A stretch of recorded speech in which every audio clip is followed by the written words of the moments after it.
Hello guys, welcome back to my YouTube channel Standard Classes. So today I'm going to continue chapter 5, that is emerging modes of business.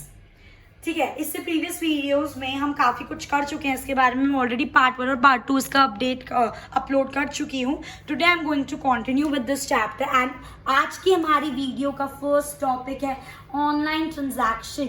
अब जो आज हम इस video में पढ़ेंगे ना, आपको समझने में बहुत ज़्यादा ईजी होगा क्योंकि आजकल online transaction, online buying and selling इतना ज़्यादा हो गया है. तो आप लोगों को ऑलरेडी प्रोसीजर पता है कि हम ऑनलाइन बाय करते हैं तो कैसे करते हैं, कैसे सेलेक्ट करते हैं, कैसे पेमेंट्स करते हैं. तो उसी सब चीज़ों के बारे में आज की हमारी वीडियो है. बहुत इंटरेस्टिंग टॉपिक है और स्पेशली आप लोगों को और अच्छा लगेगा कि आप ऑलरेडी इसे प्रैक्टिकल लाइफ में परफॉर्म करते हो.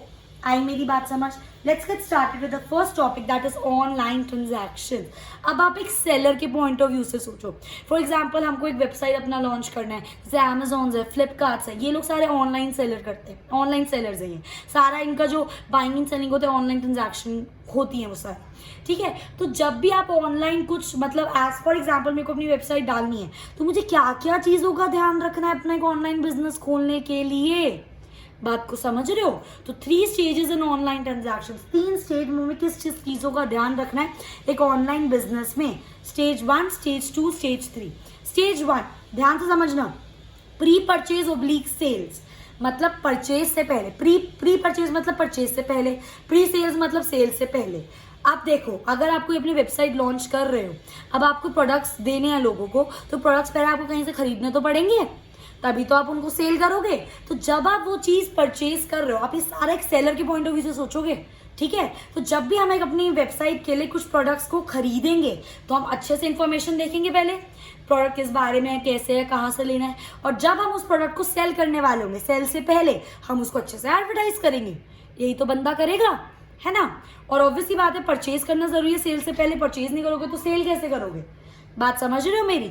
सो प्री परचेज सेल स्टेज मतलब क्या इंक्लूड करता है? इन्फॉर्मेशन सीकिंग, मतलब इन्फॉर्मेशन ढूंढना. और ये चीज़ आप तब करते हो जब आप कोई चीज़ परचेज करने वाले हो. पहले परचेज करोगे फर्दर सेलिंग के लिए, और जब आप सेल करोगे तो उससे पहले आप क्या करोगे? एडवर्टाइज करोगे. आई बात समझ? तो ये होती है स्टेज 1. स्टेज 2 होती है हमारी, अब हम परचेज और सेल कर लिया, हमने परचेज कर लिया और एडवर्टाइजिंग के थ्रू हमारी सेल्स भी चल रही है. सो परचेज और sale stage comprise of steps like price negotiation, closing of purchase, sale deal and payments. Obviously जब आप परचेज कर रहे हो, ठीक है, और आप सेल कर रहे हो, आप परचेज करोगे तो आप कुछ, भाई हम कहीं से कुछ खरीदते हैं मार्केट से तो बोलते हैं ना, भाई इतना लगा लो, नहीं लग जाएगा. हम बार्गेनिंग करते हैं, हम प्राइस को नेगोशिएट करवाते हैं. नेगोशिएट का मतलब होता है आपस में बात करके चीज़ों को सस्ता करवाना. ठीक है, दैट इज नेगोशिएशन. तो आप परचेज करते टाइम ये चीज़ करते हो. और जब आप सेल करते हो, जब हम ऑनलाइन चीज़ें सेल करते हैं तो हम डील्स, कितने सारे ऑफर्स हम लोग रखते हैं. क्लोजिंग ऑफ परचेजेस की मतलब ये एंड ऑफ सीजन सेल है या ये सेल बस 1 घंटे की बची है, किस तरीके से आप इसको पेमेंट कर सकते हो. अगर आप क्रेडिट कार्ड, डेबिट कार्ड से पेमेंट करोगे तो आपको ये बेनिफिट्स मिलेंगे, है ना. डिफरेंट हम डील्स लगते हैं ताकि हम कस्टमर्स को अट्रैक्ट कर सके. तो ये काम कब होता है? ये जो काम था ये सेल और परचेज से पहले का था. ये काम है जब हम परचेज और सेल एक्चुअली में कर रहे हैं. और फाइनली हमारी स्टेज 3 आती है. परचेज कर लिया, सेल जब लोग ऑर्डर करेंगे तो हम उनको डिलीवर भी तो करेंगे, या फिर अगर सेम टाइम हम परचेज करें तो लोग हमें डिलीवर भी तो करेंगे. That is delivery stage. आई मेरी बात समझ? तो एक सेलर के पॉइंट ऑफ व्यू से अगर आपको ऑनलाइन बिजनेस स्टार्ट करना है तो you have 3 stages to work upon. Firstly is your pre purchase and sale stage. Secondly जब आप परचेज सेल करते हो तब आप क्या क्या करते हो? प्राइस को नेगोशिएट करते हो, बहुत सारे ऑफर्स प्रोवाइड करते हो, डिफरेंट मोड्स ऑफ पेमेंट रखते हो, एंड एट लास्ट फाइनली आप उनको डिलीवर कर देते हो. इतनी बात समझ आई? नेक्स्ट आता है आपका स्टेप्स इन ऑनलाइन ऑर्डरिंग. ये आपको सोचना था एक सेलर के पॉइंट ऑफ व्यू से. अब जो हम स्टेप्स पढ़ेंगे उसमें आप सोचोगे एक कंज्यूमर के पॉइंट ऑफ व्यू से कि अगर फॉर एग्जांपल आपने फर्स्ट टाइम अमेजोन का नाम सुना, तो जब भी आप फर्स्ट टाइम अमेजोन से कुछ शॉपिंग करोगे तो सबसे पहले वो आपको एक अकाउंट क्रिएट करवाता है. फिर कैसे कैसे आप चीज़ें करते हो, तो वो स्टेप्स अब हम पढ़ेंगे. तो ये हम सोचेंगे एज अ कस्टमर, जो आपको बखूबी अच्छे से पता है, बस आपको एक बार उनको पढ़ना है. ठीक है, सबसे फर्स्ट स्टेप क्या होता है ऑनलाइन ऑर्डरिंग अगर आपको करना है? तो रजिस्ट्रेशन. कोई भी आप एक साइट करो, कोई भी न्यू साइट पे जाओ, कहीं से भी कुछ ऑर्डर वगैरह करो, सबसे पहले वो आपसे आपका एक अकाउंट बनवाता है. मतलब आपको खुद को पहले उस वेबसाइट पे रजिस्टर करना पड़ता है. चाहे आप अमेजोन ले लो, चाहे फ्लिपकार्ट ले लो, चाहे आप स्ट्रीट स्टाइल ले लो, काजल ले लो, कोई भी आप वेबसाइट ले लो, सबसे पहले आप अपना एक अकाउंट बनाओगे। ठीक है, अकाउंट मतलब रजिस्ट्रेशन में आप क्या करते हो, अपनी बेसिक डिटेल्स प्रोवाइड करते हो, आपका नाम, आपका address, email ID, phone number. ठीक है, सो बिफोर ऑनलाइन शॉपिंग, जिससे पहले आप ऑनलाइन शॉपिंग कर सको, वन हैज टू रजिस्टर, आपको रजिस्टर कराना पड़ेगा विद द वेंडर। वेंडर मतलब सेलर, जो सेलर है जिसकी वेबसाइट है, उसकी वेबसाइट पे आपको क्या करना पड़ेगा, खुद को रजिस्टर करना पड़ेगा और एक अपना अकाउंट क्रिएट करना पड़ेगा। अब उस अकाउंट को क्रिएट करने के लिए आप अपनी सारी इन्फॉर्मेशन प्रोवाइड करते हो, आप नेम्स प्रोवाइड करते हो, नेम हो गया, आपका ईमेल आईडी हो गया, फोन नंबर हो गया, एड्रेस हो गया। एट द सेम टाइम वो आपको एक ईमेल आईडी आप अपनी डालते हो और एक पासवर्ड क्रिएट करने को बोलता है ना। तभी तो अगर आप दोबारा विजिट करोगे तो आपने अपना बस ईमेल आईडी या फोन नंबर डाला, पासवर्ड डाला, आपका अकाउंट खुल गया, है ना।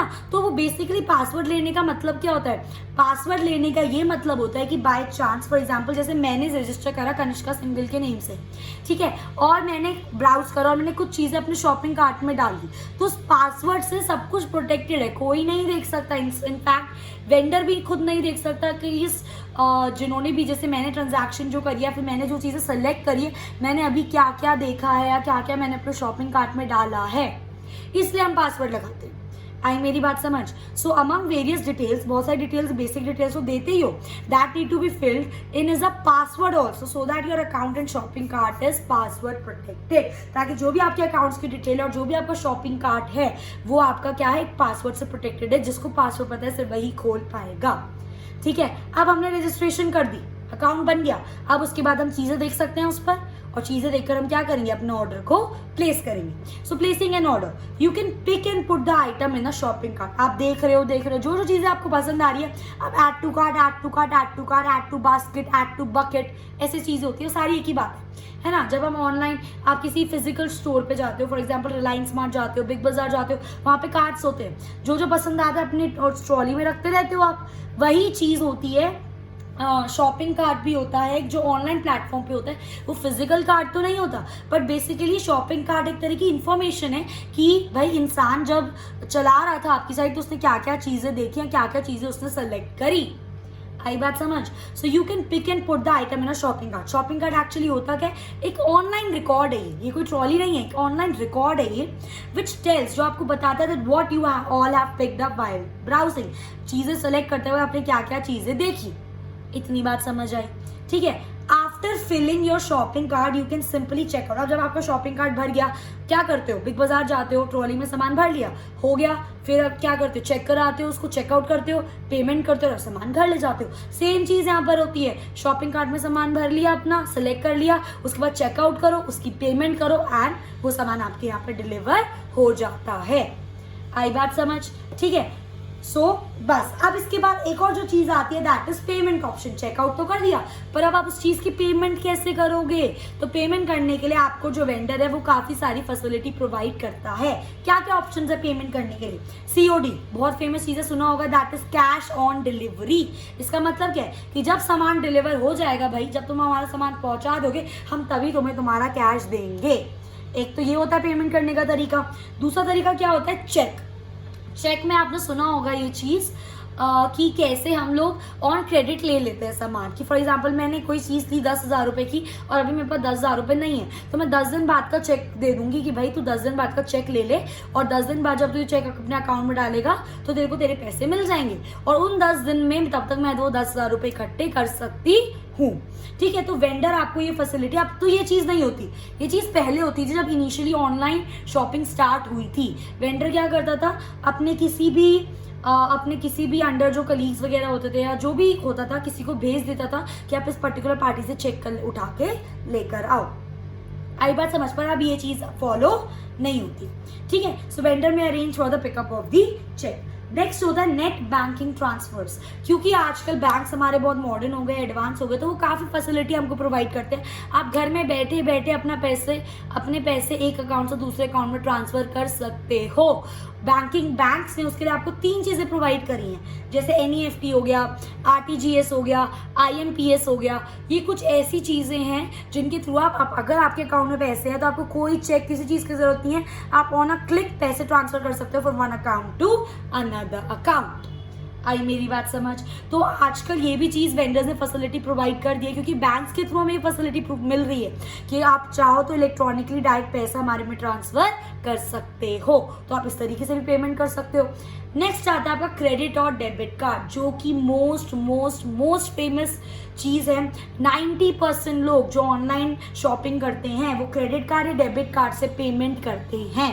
क्रेडिट कार्ड और debit card is basically a plastic money, सुना होगा आपने, प्लास्टिक मनी। कैसे होता है ये? देखो, अगर आप क्रेडिट कार्ड से पेमेंट कर रहे हो, उस टाइम आपने क्रेडिट कार्ड से पेमेंट करी, समझना बात को। क्रेडिट कार्ड का मतलब क्या होता है और डेबिट कार्ड का मतलब क्या होता है? क्रेडिट कार्ड का मतलब ये होता है, जैसे कि मैंने 20,000 रुपए की कोई शॉपिंग करी, उस टाइम पे मेरे अकाउंट में 20,000 रुपए नहीं है, पर अगर मैं क्रेडिट कार्ड को यूज करके उसको पेमेंट कर रही हूँ तो 20,000 रुपए जो वेंडर है उसको तो मिल गए, पर पैसे दिए किसने? पैसे तो मेरे अकाउंट में थे ही नहीं। तो क्रेडिट कार्ड जो भी लोग यूज करते हैं, क्या होता है, उन लोगों के पास उस टाइम अकाउंट में पैसे नहीं होते, उस टाइम के लिए उनके बिहाफ पर बैंक पे कर देते हैं। बात समझ रहे हो? 20,000 रुपए मेरे अकाउंट में नहीं है, पर मैंने क्रेडिट कार्ड से पेमेंट कर दी और जो सेलर है, वेंडर है, उसको उसके पैसे मिल गए, उसका काम खत्म। पर ये पैसे दिए किसने? मेरे बिहाफ पर बैंक ने दे दिए कि भाई तू अभी ले ले, ठीक है, 20 उसका काम हो गया। अब बैंक और मेरे बीच की बात रह गई, बैंक ने मेरी बिहाफ पे पैसे देते, तो एक तरीके से उधार हो गया ना, कि आपने बैंक से 20,000 रुपये उधार लिए और कुछ शॉपिंग करी, अब वो उधार चुकता तो करना पड़ेगा। तो बैंक यही बोलता है कि अगर आपको किसी एकदम से पैसों की जरूरत पड़ जाए तो आप हमारे क्रेडिट कार्ड से पेमेंट कर दो, हम आपके बिहाफ पर पैसे पे कर देंगे, आप धीरे धीरे इंस्टॉलमेंट्स में हमें पैसे देते रहना, जिसके लिए वो कुछ अपनी सिक्योरिटी और इंटरेस्ट भी चार्ज करता है। आई मेरी बात समझ? और ऐसे ही होता है डेबिट कार्ड। डेबिट कार्ड होता है वो कार्ड जिससे हम पेमेंट करते हैं, पर सिर्फ उतनी ही पेमेंट कर सकते हैं जितने पैसे आपके अकाउंट में हैं। अगर मेरे अकाउंट में इस समय 10,000 रुपये हैं तो मैं 10,000 के अंदर ही अंदर पेमेंट करूंगी, इसमें उधार का कोई काम नहीं होता। 10,000 रुपये हुए, अकाउंट में पड़े, लो और पेमेंट करो। आई मेरी बात समझ? ठीक है, तो ये होता है क्रेडिट कार्ड और डेबिट कार्ड। और एक और तरीका होता है जिससे आप पेमेंट कर सकते हो, दैट इज डिजिटल कैश। आजकल आपने सुना होगा आपके पेटीएम वॉलेट्स में पैसे होते हैं, आपके गूगल पे के वॉलेट्स में पैसे होते हैं, कितनी सारी जगह वॉलेट्स में। तो क्या आप सोचते हो क्या वो वॉलेट असली है? क्या उसके अंदर पैसे असली के हैं? नो, वो सारा कैश क्या होता है? डिजिटल कैश होता है। ठीक है, सो क्या होता है, अगर आपको डिजिटल कैश की जरूरत है, उसको हम इलेक्ट्रॉनिक करेंसी बोलते हैं। This is a form of electronic currency that exist only in the cyber space. मतलब ये रियलिटी में नहीं है, वो वॉलेट, वो पैसे रियलिटी में नहीं है, बट कहीं साइबर स्पेस में वो चीज एज अ इलेक्ट्रॉनिक करेंसी है। ठीक है, अगर आपको इलेक्ट्रॉनिक करेंसी मतलब डिजिटल कैश की जरूरत है तो आप बैंक को पैसे दो 1,000 रुपये, और वो आपको उन 1,000 रुपये के आपको क्या दे देगा? डिजिटल कैश दे देगा, इलेक्ट्रॉनिक करेंसी। और इलेक्ट्रॉनिक करेंसी हमें कैसे मिलती है? डीमैट अकाउंट नाम की एक चीज होती है। अगर आप बैंक के पास जाके डीमैट अकाउंट्स खुलवाते हो, अपने बात को समझना, अगर आप बैंक जाके अपने डीमैट अकाउंट खुलाते हो तो आप अपने नॉर्मल जो पैसे होते हैं ना, उनको डिजिटल कैश में कन्वर्ट करा सकते हो। ठीक है, वो सब अभी आपके सिलेबस में नहीं है। ओके, सो उनकी कोई फिजिकल एक्सिस्टेंस नहीं है। फर्स्ट आप पे करो बैंक को और बैंक आपको प्रोवाइड कर देगा डिजिटल कैश जो आप आगे यूज कर सकते हो। आई मेरी बात समझ? तो ये सारे 3 आपके स्टेप्स हैं जिससे आप ऑनलाइन शॉपिंग कर सकते हो। क्लियर? ठीक है, इसके बाद आता है हमारा security and safety of E transactions. क्योंकि आजकल सब कुछ इंटरनेट पे होने लगा है, बाइंग एंड सेलिंग, पेमेंट, सब कुछ इंटरनेट पे होता है। आई एम सो सॉरी, ठीक है, सो सब कुछ हमारा क्या होता है? इंटरनेट पर होता है। तो उतना ही ज्यादा रिस्क भी बढ़ जाता है, उतना ही ज्यादा लोग फ्रॉड करते हैं, उतना ही ज्यादा लोग घपला करने की कोशिश करते हैं। ठीक है, तो ऑनलाइन जब ट्रांजैक्शन हो तो किस किस तरीके के रिस्क होते हैं? Online transaction are prone to many risk, बहुत सारे तरीके के रिस्क हो सकते हैं। इसलिए सेफ्टी और सिक्योरिटी ऑनलाइन ट्रांजैक्शंस की होना बहुत ज्यादा जरूरी है। आज हम पढ़ेंगे 3 टाइप के रिस्क जो आपके ऑनलाइन ट्रांजैक्शंस में हो सकते हैं। सबसे पहला है ट्रांजैक्शन रिस्क, सेकंड है data storage and transmission risk, third है risk and threat to intellectual property and privacy, not poverty. हाँ, इंटेलेक्चुअल प्रॉपर्टी है भाई ये, इंटेलेक्चुअल प्रॉपर्टी एंड प्राइवेसी। तो सबसे पहले हम पढ़ते हैं ट्रांजैक्शन रिस्क। ठीक है, क्या होता है ट्रांजैक्शन रिस्क? ध्यान से समझना, ये डिफरेंट तरीके के रिस्क हो सकते हैं जिसकी वजह से आपकी ट्रांजैक्शन कंप्लीट नहीं होगी। जैसे कि seller denies that customer has placed the order, customer ने कोई ऑर्डर प्लेस करा है, उसकी पेमेंट कर दी और सेलर बोल रहा है भाई कस्टमर ने कोई ऑर्डर ही प्लेस नहीं करा, मतलब आपके पास ये पहले के टाइम में होता था, अब तो आपके पास रिसीट आ जाती है ना, आपने ऑर्डर प्लेस करा, आप प्रॉपर ऑर्डर ट्रैक कर सकते हो, पूरा बकायदा आपके पास इनवॉइस आता है। ये सब चीजें अब आई है इन सब चीजों से बचने के लिए, पर पहले ऐसा नहीं होता था। पहले सेलर सीधा बोल सकता था भाई कस्टमर ने कुछ हमें बोला, लेकिन कस्टमर के पास कोई प्रूफ नहीं होता था। ठीक है, इस टाइप के ट्रांजैक्शन जिसको हम क्या बोलते हैं, डिफॉल्ट ऑन ऑर्डरिंग, टेकिंग या गिविंग, मतलब डिफॉल्ट गलती हो गई ऑर्डर करने में या लेने में। ठीक है, नेक्स्ट होता है आपका next type, intended delivery does not take place, जब डिलीवरी होनी थी टाइम पर डिलीवरी नहीं हुई, या डिलीवरी गलत एड्रेस पर हो गई, या फिर पहुंचा ही नहीं सामान, वो भी एक गलत हो गया, ट्रांजैक्शन रिस्क उसके अंदर भी आ गया, तो उसको हम क्या बोलते हैं, डिफॉल्ट ऑन डिलीवरी। तीसरा टाइप का क्या हो सकता है, seller does not get the payment, customer बोल रहा है कि भाई मैंने तुम्हें पेमेंट करी है, पर सेलर बोल रहा है भाई मेरे पास कोई पेमेंट नहीं आई, अगेन दिक्कत आ गई, अगेन रिस्क हो गया। इस टाइप को हम क्या बोलते हैं, डिफॉल्ट ऑन पेमेंट। ये सब चीजें पहले होती थी, आजकल इन सब चीजों से बचने के तरीके आ चुके हैं। अगर आप ये कोई सेलर मना नहीं कर सकता कि कस्टमर ने ऑर्डर प्लेस नहीं करा, कस्टमर के पास इनवॉइस है, डिलीवरी को आप प्रॉपर ट्रैक कर सकते हो कि आउट ऑफ डिलीवरी हुआ है नहीं हुआ है, मिलेगा नहीं मिलेगा। और आजकल पेमेंट्स के भी बकायदा आपके पास पूरे प्रूफ्स होते हैं, आपके पास अपनी बैंक स्टेटमेंट्स होती हैं जिसमें से डेबिट हुआ होता है। बात समझ रहे हो मेरी? ठीक है, तो ये सब चीजें पहले होती थी, तो इन्हीं सब चीजों को आज जो हम चीजें एंजॉय कर रहे हैं वो ये सारे सोल्यूशंस हैं। तो पहले जब ये बिल्कुल स्टार्ट हुआ था ना ऑनलाइन ट्रांजैक्शन, तो लोगों को ये सब चीजें फेस करनी पड़ रही थी, तो उसके लिए उन्होंने क्या क्या सोल्यूशंस निकाले।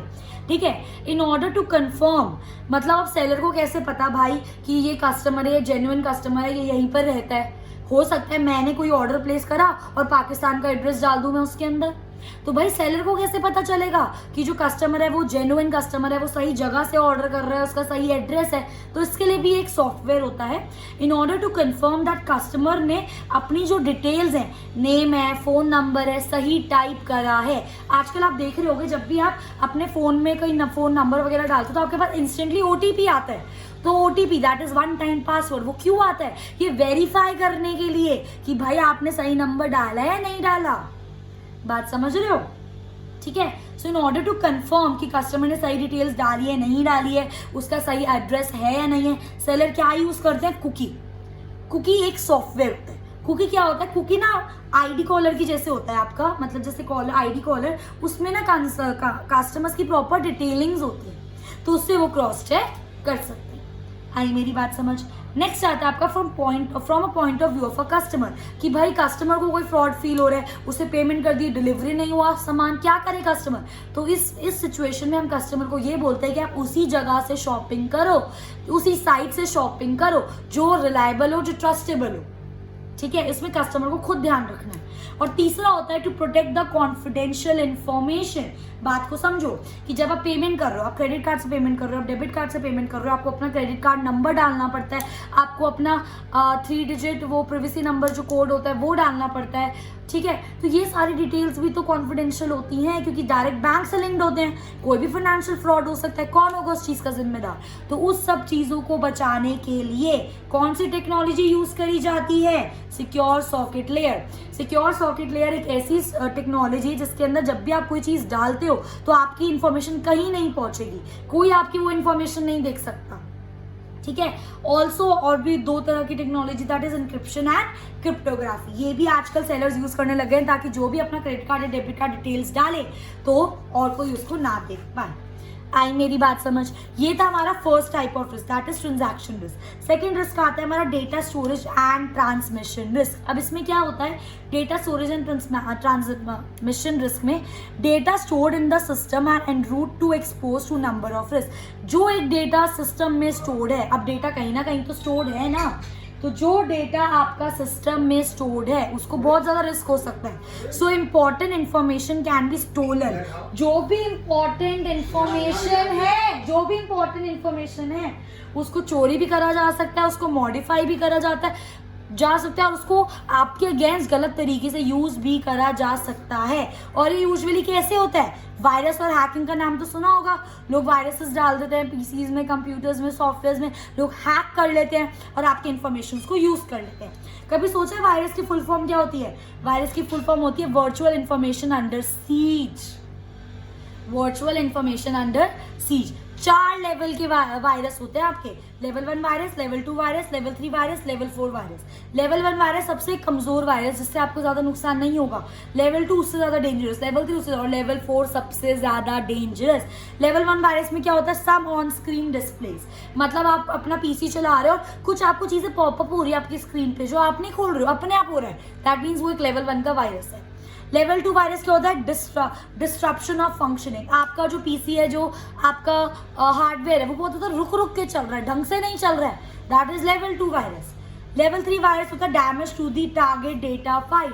कोई पर्टिकुलर आपका फोल्डर था जिसके अंदर इन्फॉर्मेशन है, वो पूरा फोल्डर ही क्रैश हो जाता है, या कोई आपकी इन्फॉर्मेशन जो इंपॉर्टेंट है वही क्रैश हो जाती है पूरी, उसको बोलते हैं हम लेवल 3 वायरस। और लेवल 4 वायरस में तो आपका पूरा सिस्टम ही काम करना बंद कर देता है, सारा डेटा गायब, सब गायब, बस ठन गोपाल। आई मेरी बात समझ? तो ये होते हैं 4 तरह के आपके virus. So data may be intercepted in the course of transmission. Also risk होता है कि अगर आपको एक डेटा एक जगह से दूसरी जगह पे ट्रांसफर करना है, तो जब इस जगह से दूसरी जगह पे जा रहा है, पहुंचा नहीं है, जाने के रास्ते में भी तो रिस्क हो सकता है, बीच में से कोई ले ले। बात को समझो, आजकल एक से एक एक्सपर्ट्स बैठे हैं, ठीक है। सो इसके लिए क्या यूज करा जाता है? Cryptography can be use for this purpose. Cryptography क्या होता है वो ध्यान से समझना। Cryptography basically refers to the art, एक तरीके से to protect information by transforming it into an unreadable format called that is cipher text. मतलब जो हम डेटा ट्रांसफर कर रहे हैं एक जगह से दूसरी जगह पे, हम उस डेटा को किसी और लैंग्वेज में कन्वर्ट कर देते हैं, किसी और फॉर्मेट में, ताकि कोई बंदा और उसको ना समझ पाए। यही चीज़ तो मैंने आपको यहाँ बोली थी कि जो भी आपके क्रेडिट कार्ड के पिन नंबर्स होते हैं या फिर जो भी आपके 3 डिजिट कॉन्फिडेंशियल नंबर्स होते हैं, उसके लिए हम क्रिप्टोग्राफी यूज़ कर सकते हैं। क्योंकि क्रिप्टोग्राफी क्या करता है? उन नंबर्स को एक ऐसे फॉर्मेट में कन्वर्ट कर देता है जिससे कोई उसको समझ नहीं पाता। आई मेरी बात समझ? एंड लास्ट टाइप का रिस्क आता है आपका risk of threat to intellectual property and privacy. जो भी आपका इंटेलेक्चुअल प्रॉपर्टी हो गई बेसिकली आपके ये रियल वाली प्रॉपर्टीज नहीं होती, मतलब virtual properties and privacy. Once information is uploaded on internet it goes out of the public, it goes out of the private domain. एक बार जो इन्फॉर्मेशन इंटरनेट पे डल गई, अब समझ लो वो प्राइवेट नहीं है, प्राइवेट डोमेन से बाहर चली गई, वो इन्फॉर्मेशन पब्लिक बन गई। So it then becomes difficult to protect it from being copied. तो हमारे लिए बहुत ज़्यादा मुश्किल हो जाता है उस सारी इन्फॉर्मेशन को बचा के रखना, क्योंकि अब वो पब्लिक तक पहुँच चुकी है, कोई उसको कॉपी ना करे। तो इन सब चीज़ों में करना एक बहुत ज़्यादा हमारे लिए डिफिकल्ट टास्क क्रिएट हो जाता है। आई होप गाइज ये चीज़ आपको अच्छे से समझ आ गई। तो 3 टाइप्स के रिस्क थे।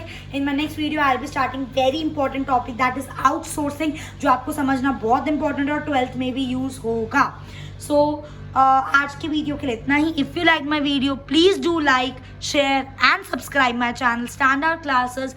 है you can find class 11th की videos of subject maths, eco and business, completely based on your CBSE course with proper and full notes। और चाहो तो जाके प्लेलिस्ट में चेक कर सकते हो, काफ़ी वीडियोस में इकोनॉमिक्स और मैथ्स की भी अपलोड कर चुकी हूँ। So if you like my video please do like, share and subscribe and thanks for watching.